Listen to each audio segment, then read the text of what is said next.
Okay, so today we're going to finish up chapter 4, do a couple of more induction proofs, but I want to make them sort of interesting.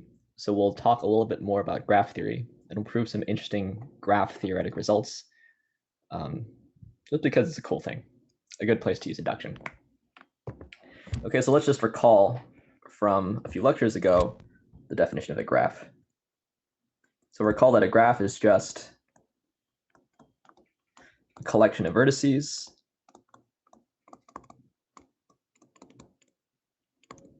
denoted V of G and edges E of G, where each edge is just a subset of vertices of size 2. Right? So a graph, there were some vertices, some edges, which are just subsets of size 2. Something like this. Okay? So I want to make a slightly different definition here, which is a directed graph, which is a collection of vertices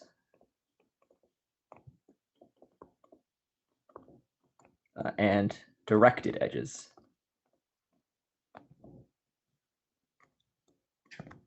So what's a directed edge?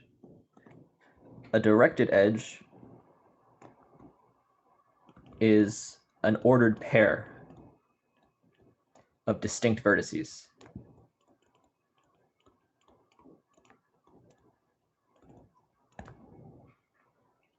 So before, in a graph, just a regular graph, an edge was two vertices in a set, right? Two distinct vertices in a set. Here, I'm saying it's an ordered pair of vertices. In other words, here the order matters, right? So here, UV might be a directed edge or VU might be a directed edge, but these are not the same directed edge, right? Whereas before, if you take this subset consisting of two vertices, it doesn't matter what order you write them in. In other words, directed edges have a direction. So we often draw a directed edge, right? So let me show you an example of a directed graph. So it's some vertices. Maybe we can number them 1, 2, 3, 4, 5. And then if you have the edge, say 2, 3, you draw this edge 2, 3, but since there's a direction to it, we generally draw an arrow for this directed edge. Or I might say there's a directed edge from 2 to 3, like this. So a directed graph is like a graph, except each edge, instead of just being a connection between two vertices, is a directed connection in the sense that there's some sort of head on the arrow. And you can have, like, right in this picture, I have an edge going from 2 to 5 and an edge going from 5 to 2.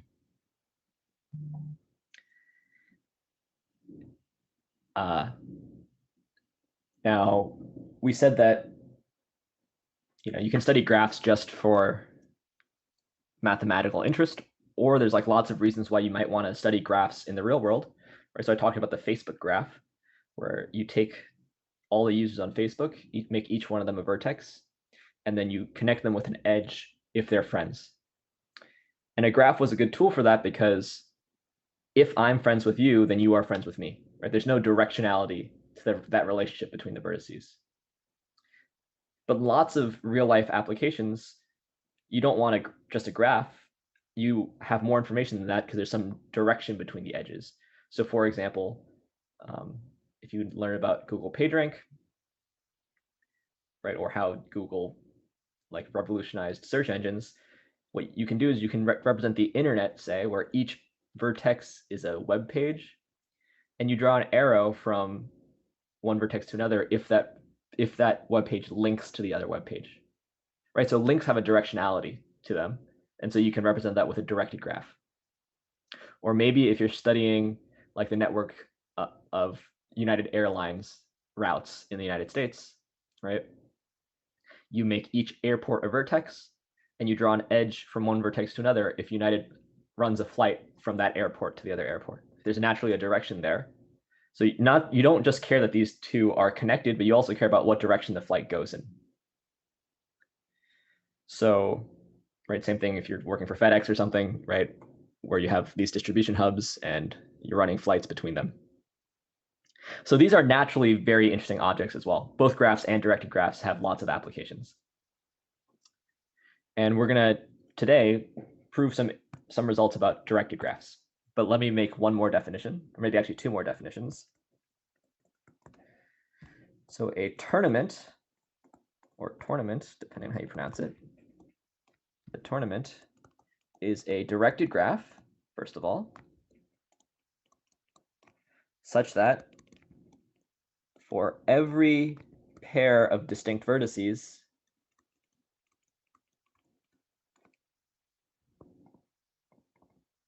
U and V, there is an edge from U to V, or from V to U, but not both. A tournament is a directed graph such that for every pair of distinct vertices, you have either an edge from U to V or an edge from V to U, exclusive or. So what does a tournament look like? So it's a directed graph, which means it has some vertices.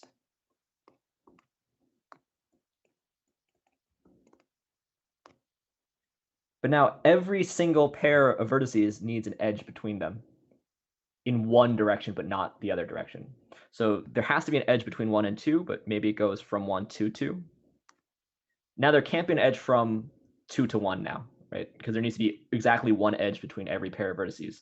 But maybe there's an edge from 3 to 1, and maybe there's an edge from 4 to 1, and an edge from 1 to 5. So now 1 is linked to every other vertex by a single directed edge. Similarly, 2 has to have an edge between 2 and 3 in one direction or another. So maybe there's an edge from 3 to 2, from 2 to 4, and from 2 to 5. Maybe we put an edge from 4 to 3, and an edge from 3 to 5, and maybe we put an edge from 5 to 4. So like basically every edge is there with some direction. Now, why is this called a tournament? Because you can think of, in sports or something, if you play a tournament where every team plays every other team, and let's say there's no draws, so that for every matchup, one of the teams wins. So you can represent, say, team 1 beating team 2 by drawing an edge from 1 to 2. So the directionality of the arrows here could represent the wins in a tournament. And since it's a tournament, there's an edge between every single pair of vertices. That means it's like everybody plays everybody else, right? It's like a true round robin. So this could represent results of a round robin tournament. That's why it's called a tournament, because it could represent the results of a round robin tournament. Okay, so this is a very special kind of graph, but you could also imagine wanting to understand things about these, right? Now, here's my last definition before we get to proving something. So a ranking of a tournament, say with n vertices in the tournament, is an ordering of the vertices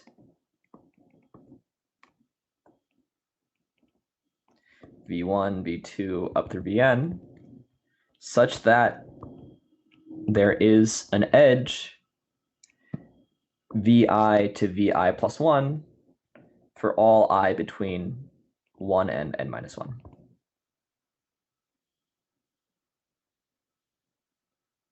Okay, so a ranking is you list all of the vertices in some order, where you have an edge from v1 to v2, from v2 to v3, from v3 to v4.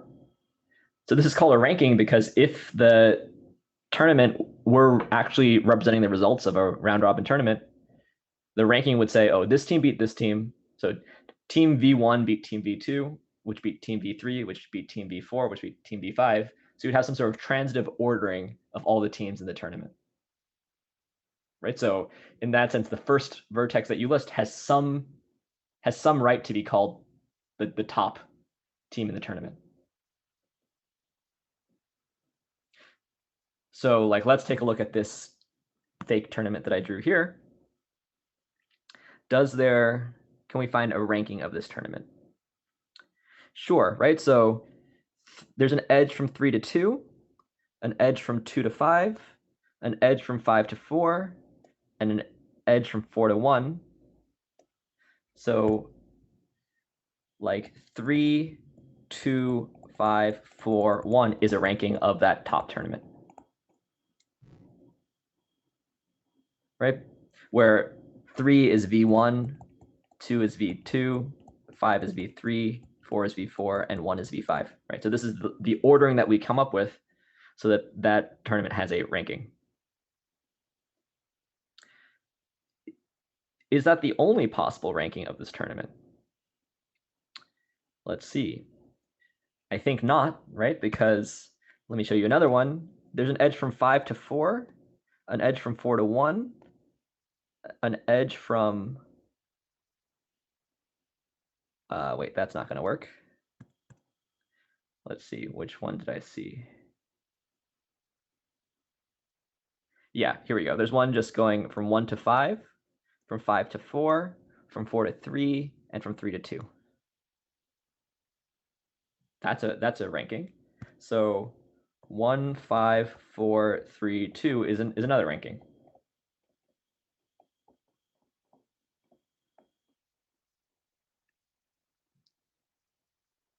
Okay, so I think once you see this definition, if you're a mathematician or a mathematician in training, I think there are at least two natural questions to ask that just very naturally arise.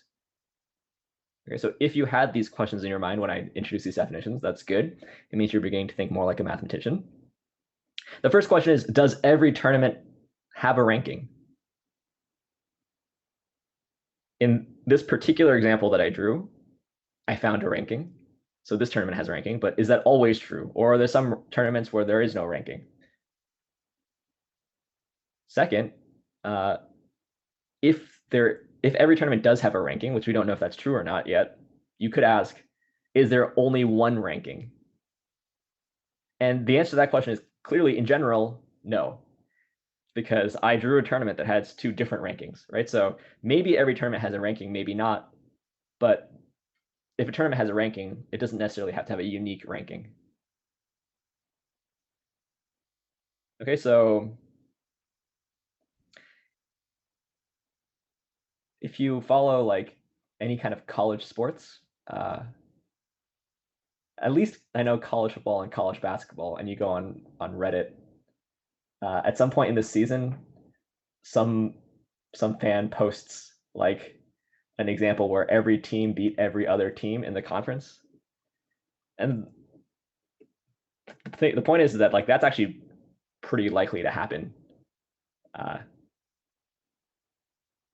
but it's not obvious that it should always happen.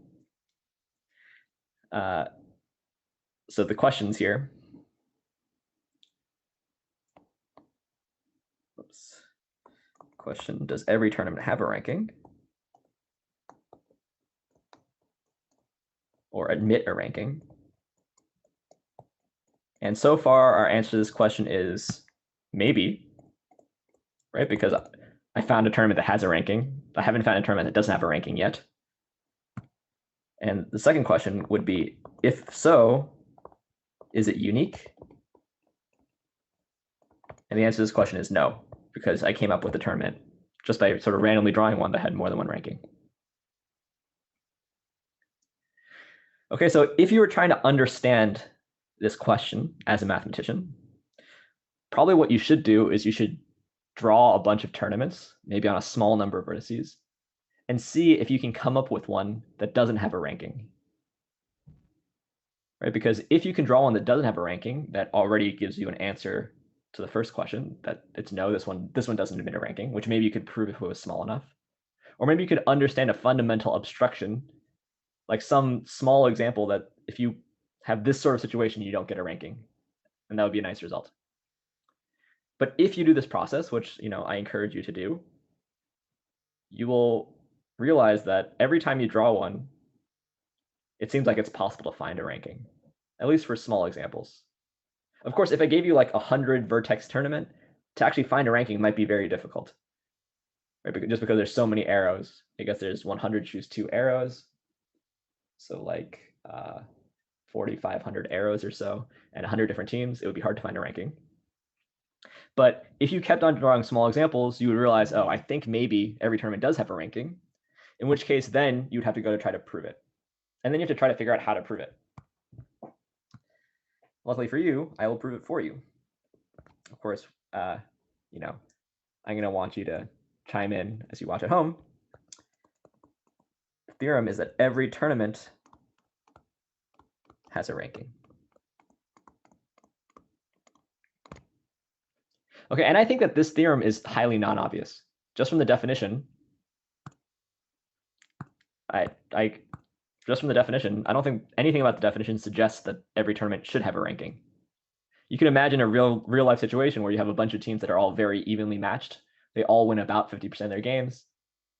And then should it be possible to find some unbroken list where you can find that like one team beat another, beat another, beat another, beat another, and go all the way through the entire list of teams? It's not obvious to me anyway. But we can actually prove this, surprisingly, and we'll prove this by induction. So we prove this by induction. I need to say on what, so on n, the number of vertices in the tournament.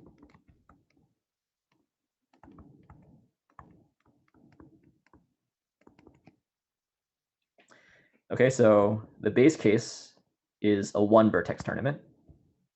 Suppose n equals 1. A tournament with 1 vertex definitely has a ranking.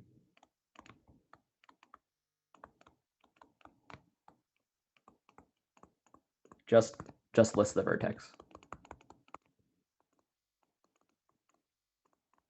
If you just list the vertex, then that is an ordering the vertices such that it vacuously there's an edge from every vertex in your list to the next element, because there is no next element in your list.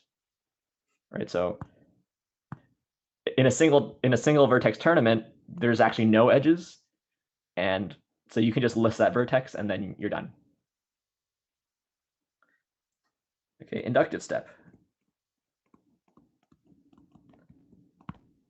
Okay, so since this is by induction, what I get to do is I can either assume the regular inductive hypothesis or the inductive hypothesis from strong induction. So it turns out that it's enough here to suppose that for some k greater than or equal to 1, every tournament on k vertices has a ranking.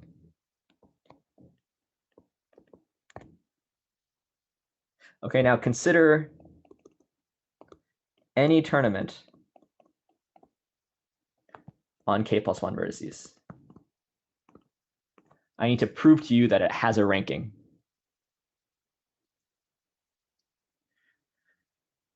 Okay, so there's k plus 1 vertices, but the induction hypothesis says that any tournament on k vertices has a ranking. Now, if you think about a tournament with k plus 1 vertices, like this one, if you remove a vertex, let me just draw a new one. Let's draw it with four vertices. Right? It doesn't really matter how I draw it. The thing is, if you were to remove a vertex from a tournament and you remove all the arrows out of it or into it, what you're left with is still a tournament, right? Because it's still true that between every pair of remaining vertices, there needs to be an edge in one direction or the other, because that was true in the big tournament. So if you remove a vertex and all of the edges that use that vertex from a tournament, you still get a tournament. So observe that removing a vertex and all incident edges. So you say that an edge is incident to a vertex if it uses that vertex from a tournament. yields a tournament.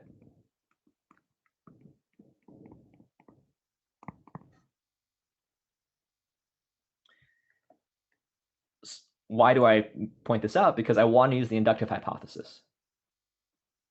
So by the induction hypothesis,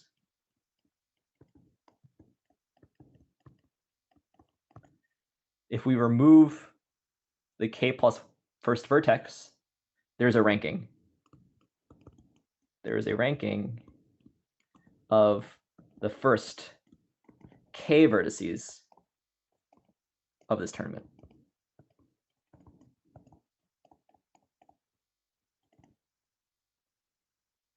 Right, so there's some ranking v1, v2, v3, up through vk, where these vertices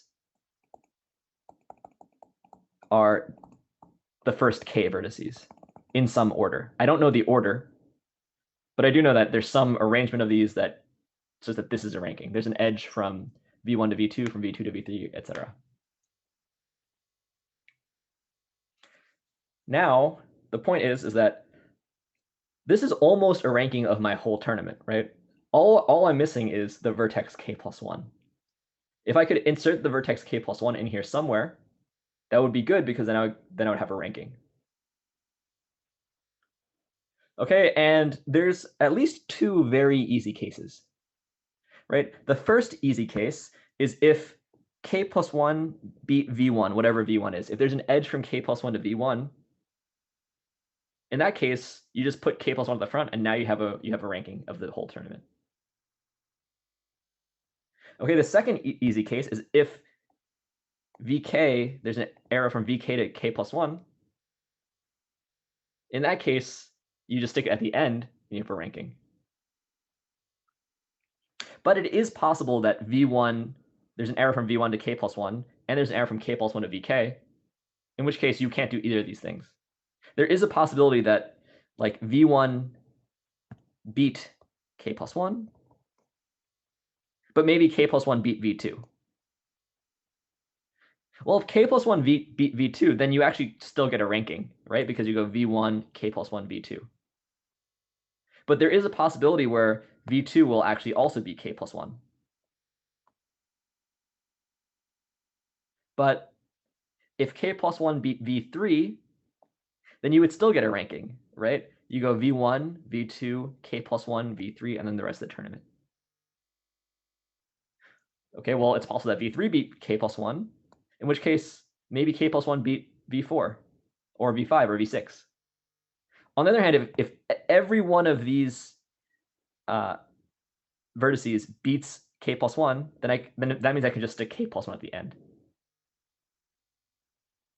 So it seems like here some sort of induction proof should work, right? Either k plus 1 is can actually beat v1, that's okay, or k plus 1 lost to vk, that's okay, or k plus 1 beat someone in the middle, in which case you can get a ranking by just looking at this part of it, right? You go v1, v2, v3, then k plus 1, then v4, and then you keep going.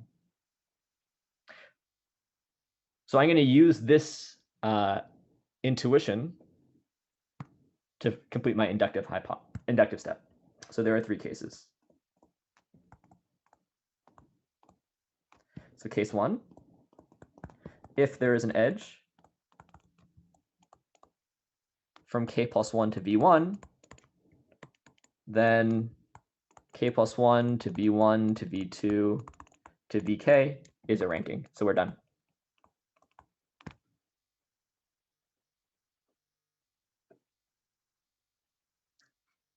Okay, case 2 is okay, so I'm gonna do it this way. Suppose that the first edge from k plus 1 goes to vi for some 2 less than or equal to I less than or equal to k. Right, so if we're not in case 1, it means there's not an edge from k plus 1 to v1. It means there's an edge from v1 to k plus 1. But k plus 1 could have an edge to some other vertex. Let's pick the first time that it happens. Because that's sort of the important thing here, right? So what you want to do is you want to look at all the times where there's an edge that goes to k plus 1 and find the first time that it switches. So if the first time that switches here was v3, I'll just go along to v3, then k plus 1, then to v4. So suppose that the first edge from k plus 1 goes to vi for some I between 2 and k. Okay.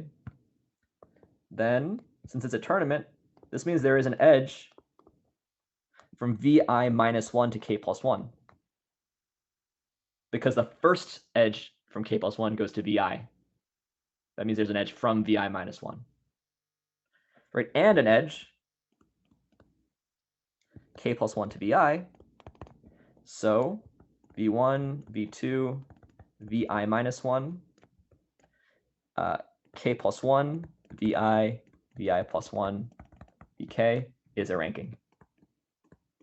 So I can just stick it in the first team that it beat in my given ranking of the first k vertices. Okay, so the first case is there's an edge from k plus 1 to v1. The second case is there's an edge from k plus 1 to any other vertex. So the third case is there's no edge from k plus 1 to any vk.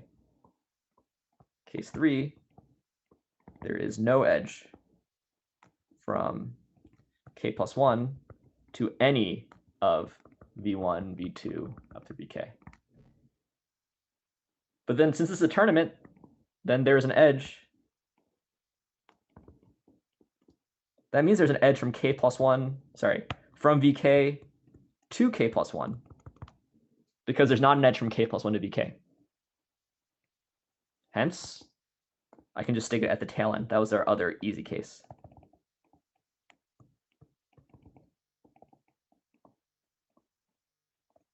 So no matter what the case, I can always find a place to insert the k plus first vertex to create a ranking. So every single tournament admits a ranking. Of course, again, let me point out, this ranking isn't unique, right? But it's not a miracle that every single season in the Big 12, which plays a true round robin schedule or whatever, you can find a list of teams where each team beat the next team, beat the next team, beat the next team, beat the next team. It actually is guaranteed to happen, as long as there's no ties. Right? If there are ties, you can just say greater than or equal to, I guess. Okay, so I think this is a really nice induction proof because, first of all, it's about a kind of a cool thing. I think graphs are kind of cool. Also, it's like you need to do something clever in the proof, right? Induction proofs aren't just mechanical algorithmic things. Sometimes you need to think about what's happening and figure out really an intuition for the situation to write the proof. And the third, the result, I think, is unexpected.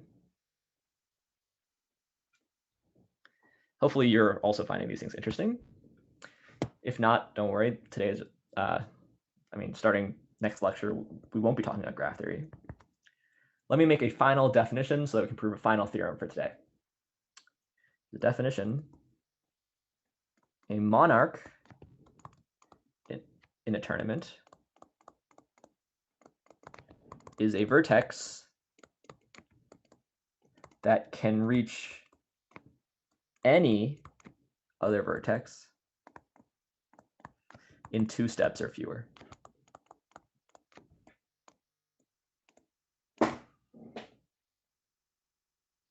So a monarch is a vertex that can reach any other vertex in 2 steps or fewer. What do I mean by this? Let's again draw some medium-sized tournament. For me, medium-sized means 5, right? So let's just try to, you can draw a different tournament in your notes and then try to do the same exercise I'm about to do. So let's give each vertex a decent amount of arrows in and arrows out.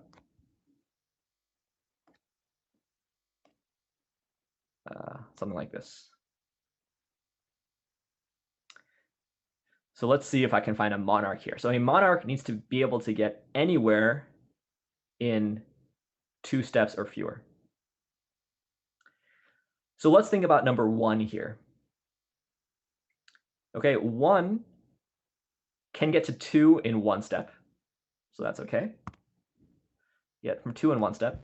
It can get to 3 in 2 steps, right? It can go from 1 to 2 and 2 to 3. So it can get from 3 in 2 steps. It can get to 5 in a single step. But I don't think there's any way for it to get to 4. Right? Because in 1 step, it can only go to 5 or 2. And neither 5 nor 2 can go to 4. So here 1 is not a monarch.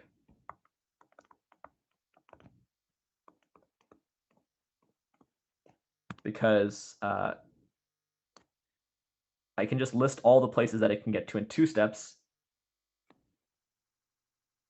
So the yellow paths are all the places that 1 can get to in 2 steps, right? It can go to 5 and then 2, or it can go 5 to 5 and then 3, it can go from 2 to 3. So you can never get to 4. So 1 is not a monarch. Maybe 4 is a monarch, though. Let's see. So 4 can get to 1 in a single step. It can get to 2 in a single step. It can get to 5 in a single step. And it can get to 3 by going first to 2 and then to 3. So 4 is a monarch here.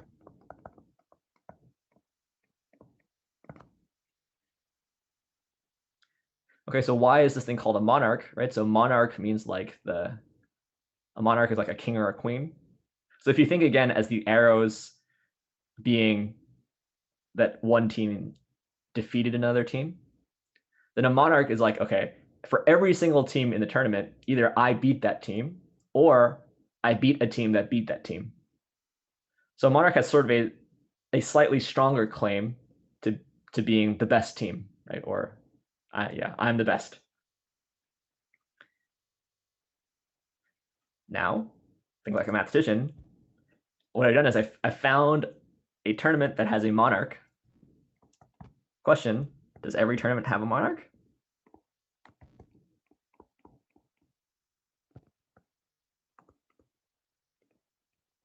Second question, if so, is it unique? And so far the answer to question 1 is maybe. What about uniqueness? Maybe we can try to find another monarch in this tournament. Can I do that? Let's see. It seems like 2 is not a monarch because it can't get to 5 quickly enough. 3 can get to 1, it can get to 2, it can get to 4, and it can get to 5, right? So let's take a look at 3 for a second. So 3 can get to 1 in a single step.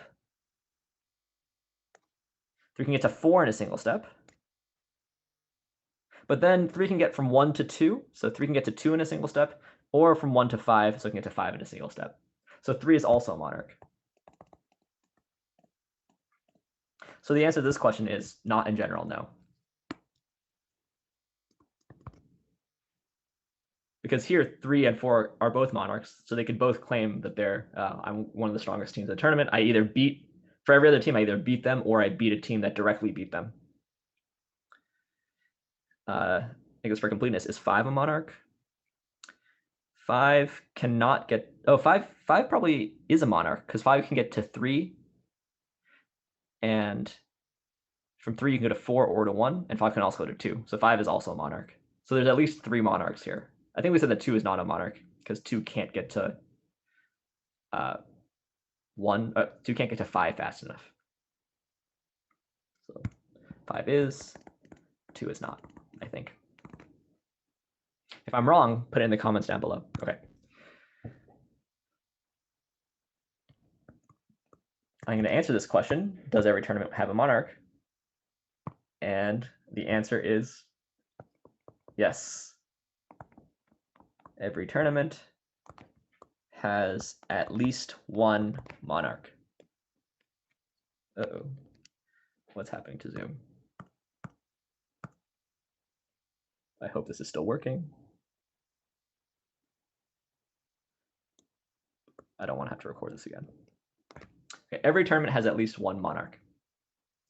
And again, I think this result is not necessarily expected. just looking at the definition of monarch, I don't know whether or not I should expect every tournament to have a monarch. The way to discover that this theorem is true is, again, to draw lots of small tournaments, lots of different small tournaments, and see if you can always find a monarch. Now, for small tournaments, you can sort of reason your way around, try to figure out if there is one or not. And if you did this for a bunch of small tournaments, you would realize that, oh, it seems like no matter what I do, I'm always drawing one that has a monarch. Then you could try really hard to draw one that doesn't have a monarch and realize nothing I'm doing seems to be working. And then you think, oh, maybe it is true that every tournament has at least one monarch. Okay, also, like if you have a 300 professor that doesn't include pictures in his notes, I basically drew this tournament randomly, right?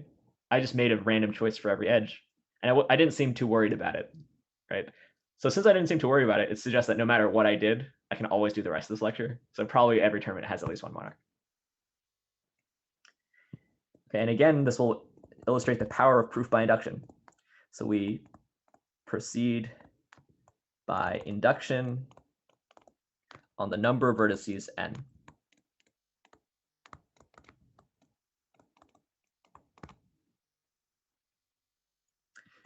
Okay, so here the base case is just n equals 1. If n equals 1, there's only one vertex in the tournament, which is a monarch. Because it can get to every other vertex in 2 steps or fewer because there are no other vertices to get to. There's nothing else to reach, therefore, it's like the conditional is true if the hypothesis is false. Right? So it's like, is this true or false? If W is another vertex, one can reach W in 1 or 2 steps. This is true, right? Because there are no other vertices, so the hypothesis would be false, which means that the whole conditional is true. So you might say that it's vacuously true that the vertex itself is a monarch. Okay, now for the inductive step. Okay, and here you'll see later in the proof, actually I will need to use strong induction. So I'll suppose that for some k greater than or equal to 1, every tournament on 1, 2, up through k vertices has a monarch. So let's assume that every smaller tournament has a monarch. I need to show that any tournament on k plus 1 vertices has a monarch. So let's consider a tournament on k plus 1 vertices, and let's pick any vertex. Say, let's call it V.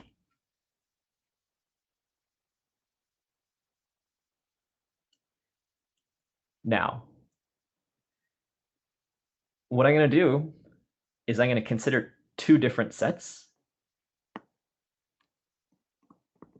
So now, let's let S1 be the set of vertices with an edge 2V. And let's let S2 be the set of vertices with an edge from V.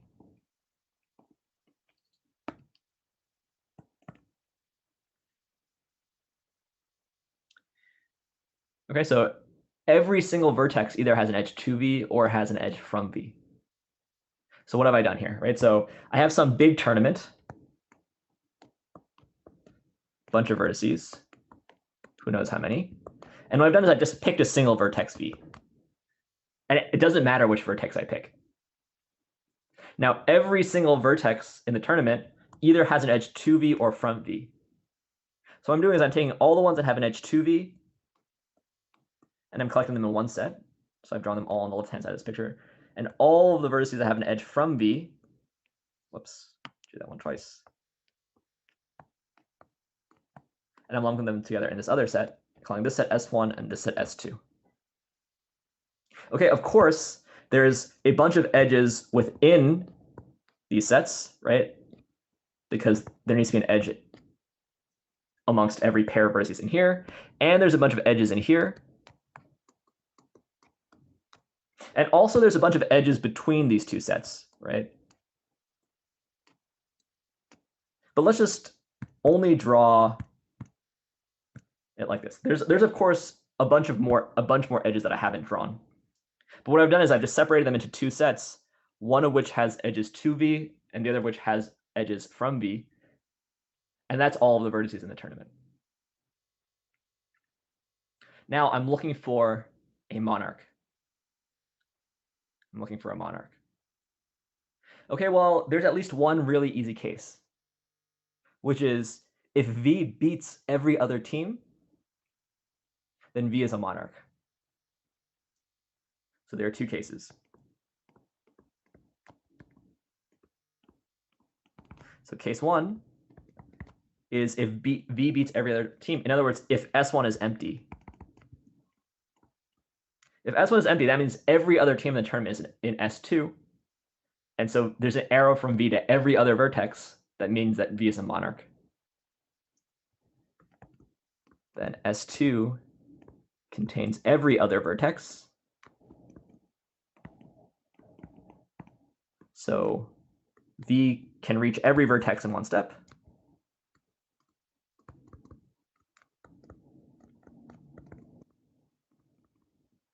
So V is a monarch.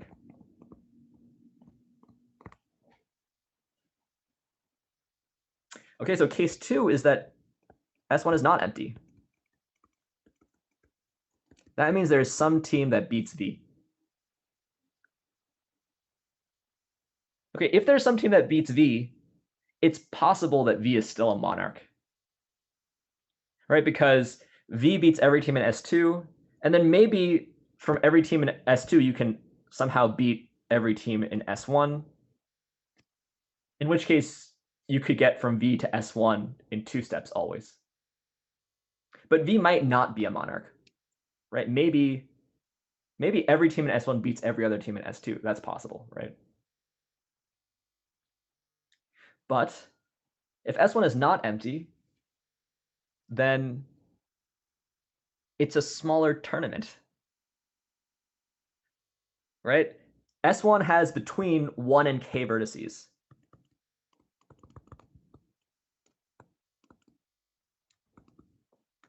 It's not empty, so there's at least 1. And V is a vertex, and this whole tournament has k plus 1 vertices in it. So S1 could have as many as k vertices. But it's also a tournament, right? Because there's an edge between every pair. But sorry, S1 is also a tournament. So by the induction hypothesis,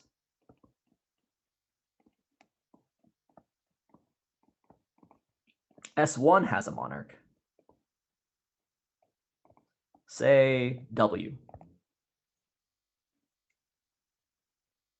So S1 does have some monarch, maybe it's W, and maybe W beats every other team.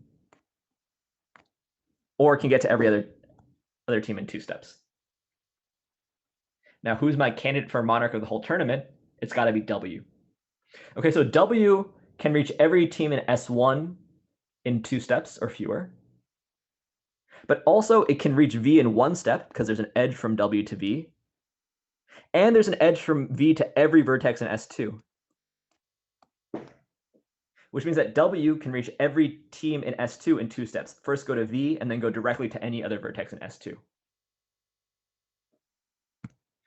So then W can reach any vertex in S1 in at most 2 steps. It can reach V in 1 step. And it can reach any vertex in S2 in 2 steps by first going to V.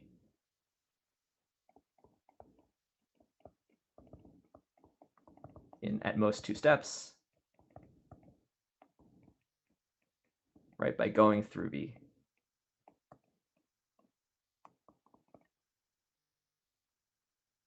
That means that W can reach every single vertex in this tournament in at most 2 steps. So W is a monarch of the entire tournament.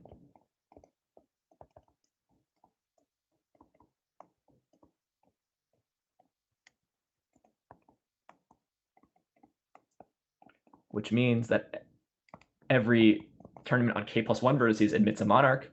So by induction, by strong induction, every tournament has a monarch. Okay, so again, I like this. I mean, I like graph theory in general. I'm not a graph theorist, but I like it. Again, it's sort of a surprising result, or at least it's not a obviously expected result. Obviously, also this very naturally uses strong induction. This uses the full strength of strong induction because I need to know the result is true for every k, every number less than k+1. Okay, and thirdly, what's kind of nice about this is that, like, this argument, you can pick any vertex v that you want and use that to find a monarch. So like, I didn't need to pick the vertex v very carefully. I did need to come up with these 2 sets kind of cleverly, though. Okay, so this is all I have to say for today. Hopefully you found this interesting, and another interesting use of induction in maybe something that isn't so mechanical and algorithmic. Proof by induction will be a thing that you'll do for the rest of your mathematical career, here at UW at least. So you are already doing and will have more homework and exam problems that require you to do proof by induction. You want this to be kind of like, you want to be very comfortable with this by the end of the course. But starting next lecture, I will start chapter 5, which is on set theory. We've already done a little bit of set theory when we defined intersections and unions as operations on sets, but now we'll really dig into set theory starting with next lecture. Okay, so we're going to move on to chapter 5.